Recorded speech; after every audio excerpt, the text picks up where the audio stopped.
Kayo ba pag nasa restaurant kayo, pag kumyari sabihin natin, eto yung mga restaurant dyan na kinakainan natin, tapos binigyan kayo ng order na mali, Oo. anong gagawin nyo? Usually ba papakorrektin nyo or tatanggapin nyo na lang yung Depende mali? sa dala mo ng cash.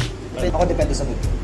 Hindi depende sa dala mong cash. Order. Kung kaya naman. Hindi, I mean kung same payment, same pagkabayad pa rin, kung mali yung order mo, babalik mo pa ba o kakainin mo na Ako kasi wala introvert eh. Oo. Okay na yun. okay na yun. Pag ano, okay na po yun. Ayos na yan. Tas, Ikaw? pero yung sa tropa ko, sasabihan ko yung tropa ko, tanga.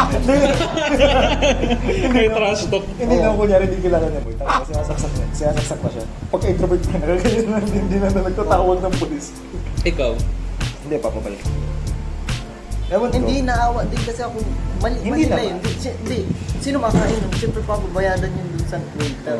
Pero Hindi naman, kasi- kung mabait, Hindi, magiging ano yan. Sa akin, ikaw kunyari mabait. kung yun lang yung sinabi niya na ano, papabalik ko hindi. Wala naman yung parang case by case basis. Kunyari, papabalik ba yung waiter? Okay ba yung pagkain namin nila? Kunyari, sa akin, Maawain mas mali. ako eh. Nakikita ko agad sa sa mukha yung personality. Jesus. Maawa. Siguro oo, sa una, to-tolerate ko. Pero the second time na kumain ako, tapos Ayun ganun pa lang, din. ganito. Oo. Hindi lang ako kakain. It's either papakorrektin ko or hindi na ako kain.